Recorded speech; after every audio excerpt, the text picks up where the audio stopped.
Olympic swimmer Sharron Davies insists she has never been anti-trans, but is staunchly pro-female as she launches the Women's Sports Union with yachtswoman Tracy Edwards.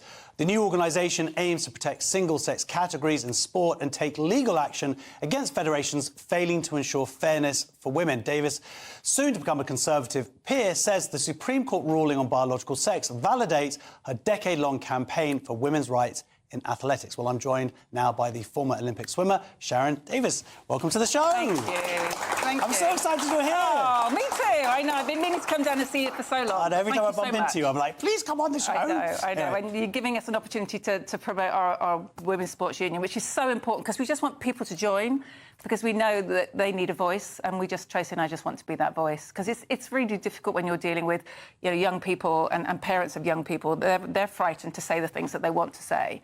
But we know that women's sport should be for women. We know that there's a biological difference between male and females. You know, even the IOC, at long last, have admitted that we can't remove male physical advantage. So what we mustn't do is just protect the elite and throw everybody else under the bus, which is what we're doing at the moment. And you mentioned that, you know, the leaks of the Equality Act and the Supreme Court ruling earlier in this year, and it makes it extremely clear that women's sport should be single sex. Well, this is it. You would think with the Supreme Court ruling that you would think that this debate would be over. Yeah. Yet you have particularly a lot of these grassroots. Was it about 40 teams? Or yeah. 40 sports? 34 sports still here in the UK that do not protect the female category. So a few of them, you know, do that compromise of looking after the elite, but lots of them don't look after the pathways, the recreationals, the juniors. And what happens with women's sport is they just self-exclude. So, you know, if you have, if women are going into a change room to do an all-woman class and there's a man that decides to identify in there, they will just stop going. Or if we have, you know, young girls that are competing against young boys, they stop going, or dads pull them out because they're worried they're going to get injured. I mean, lots of kids have been injured. Yeah, lots of kids have been very seriously injured. I mean, one of the most heartbreaking stories that I've actually had was a mum came home, her 11-year-old came home from school this summer and said that the headmaster decided to be inclusive. Sport is already inclusive, right? Everybody gets to play it. You just play it where you fit the right category. He was going to run co-ed sports day, so they did mixed sports all day and not a single little girl won a race. And so this little 11-year-old came home and said, Mum, what's the point of me bothering? And that's what we're telling our young girls at the moment. What is the point in me bothering? And that is not right, you know, because girls get 5% of the sponsorship dollar in the world of sport. That's all we get. There's 20 stories in sport for men versus one story for women. And we're 51% of the population. So we get this little tiny piece of the cake, and then we were told we couldn't even have fair sport anymore. Well, that's it. So, I mean, you've been involved in this debate a long time, really. What was it the first... I mean, it seems so self-evident, and the thing about sports is it seems to be an easy issue for people to grapple with, easier maybe than toilets, and people can just... It's very self-evident that men are physically different to women, and that's why we have the different categories of sports. Exactly. So what was it for you that first got you involved within this very, as people say, toxic debate? Yeah, I mean, it's genuinely less toxic than people think when you actually can get people to speak, you know, without a camera being on them. It's people are just frightened. They are extremely intimidated, and for a very long time, the law was being misrepresented to the sporting governing bodies, and so they were going down the route of least resistance and just throwing women under the PC bus. I mean, I spoke out because I was involved with the East German era. So all these young East German girls were being given testosterone from the age of 11. They dominated world sport for nearly 20 years. The IOC did nothing about it. Everybody knew what was going on. Everybody knew that they were being given something. You know, track and field, rowing and swimming were the three sports they really concentrated on. In my Olympic Games, they won 6 1-2-3s and no men's medals, right, whatsoever. It was obvious what was going on. Many of those girls have died. All of them are ill. And a whole generation, in fact, 2 generations, really lost out on all the medals that they should have won. I had friends that were 4th behind 3 East Germans, and nobody knows who they are. And their whole lives would have been different. So I thought, I just can't watch this happen again. You know, it's a slightly different route, but it's exactly the same result. You know, girls that should be winning were being beaten by people that are full of testosterone. That is not fair. And I thought, I just can't. Surely the science and the peer-reviewed science, the evidence will stack up. It took us 5 years before we were even able to debate, you know, and get that information out. And so the IOC in 2015 decided to take the position that there was no... the starting position where there was no biological advantage to being male. And you go... But every result ever in history has shown you that there is. I mean, that's the most ridiculous position to ever start from whatsoever. And now here we are 10 years later and they've rowed back. But it's taken 10 years. for them 10 years do to that. get sanity. Yeah. And one of those reactions, and I didn't know this as I was reading an interview with you today, was the reaction, because you used to work for decades for the BBC, and when you came out and you had this sort of horrific response by the head of sport. Yeah, I mean, that was a new, a new post, a new employment only a little while ago, I think 18 months or so ago. I mean, it was just an article that he'd written for The Times in 2019, before he was working for the BBC, actually. And it was just really ridiculous. He actually accused me of being a racist by saying that men in women's sport was the same as saying a black woman in women's sport. Well, I've got mixed-race kids, right? So I've got a daughter who does track and field who's black. You know, it's such an insulting position to actually take, because no one is saying that any woman of any colour shouldn't be in sport. What we're saying is biological males shouldn't be in women's sport, and there's a very, very big difference. If you take track and field, I mean, again, we have a big problem in sport with DSD athletes. Now, these DSD athletes are biologically male. We had the boxing this year. Yeah, so we saw Paris last year, which was, a biological male was put in the boxing ring against a female. A male will hit 160% harder than a female onto a less dense bone structure. So for 10 years, we've been waiting for a woman to be paralysed or killed. And it's almost that's what we've been waiting for. Yeah, and we nearly had it last summer. And I think a lot of people woke up watching that and realised that we just can't carry on doing this. Bring sex screening in, protect the female category, and create an open category if need be. Because I genuinely believe everybody should do sport, Josh. I mean, I've spent my whole life trying to encourage people to do sport. I don't want anyone to be excluded. I just believe that women are worthy of their own category. And, no one would say it's OK for a 15-year-old to go, I identify as 12, and I'm going to go off and play with the 12-year-olds because that's what I feel like. But that's what we've allowed to happen. Mm.